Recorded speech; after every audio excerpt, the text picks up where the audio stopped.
সবচেয়ে গুরুত্বপূর্ণ আমাদের কিছু মৌলিক বিষয়ে ঐক্যমত্য প্রতিষ্ঠার মধ্য দিয়ে দ্রুততার সঙ্গে এই একটি জাতীয় সনদে উপনীত হতে হবে। সেটার লক্ষ্য আমাদের 30শে জুলাইয়ের মধ্যে যে কোনো প্রক্রিয়ায়, বড়জোর আমরা 31 তারিখ পর্যন্ত যেতে পারি। আমরা চেষ্টা করছি জুলাই মাসের মধ্যে যেভাবেই হোক এই জায়গায় একটা যৌক্তিক জায়গায় আসা, এবং জুলাই আগস্টের আন্দোলনের শহীদদের প্রতি এটা হবে আমাদের যে দায়িত্ব আছে সে দায়িত্ব পালনের একটি পদক্ষেপ।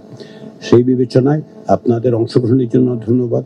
আমরা আশা করছি যে আলোচনা এই পর্যায়ে, বিশেষত এই সপ্তাহে আলোচনা একটু দ্রুততার সঙ্গে অগ্রসর হবে। সেজন্য আমি বারবার আপনাদেরকে অনুরোধ করেছি সংক্ষেপে সুনির্দিষ্টভাবে আলোচনা করলে সুবিধা হবে, এবং সেটা অনেক ক্ষেত্রে আমরা গত কয়েকদিন সেই জায়গায় আসতে পেরেছি যে আমরা সবাই প্রকৃতপক্ষে সুনির্দিষ্টভাবেই কথা বলছি।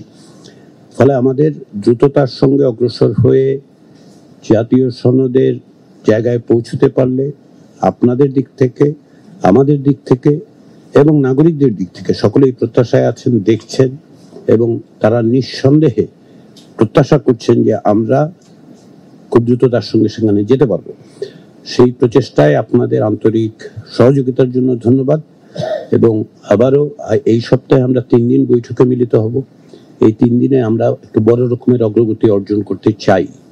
এটা আমরা বলতে আমরা শুধু কমিশন নয়, আপনাদের কথা বলছি, আমরা সকলেই চাই সেই জায়গাটাতে আমাদের আসতে হবে। সেটা প্রত্যাশা করে সবাইকে আবারও ধন্যবাদ জানিয়ে আমি আমার বক্তব্য শেষ করছি।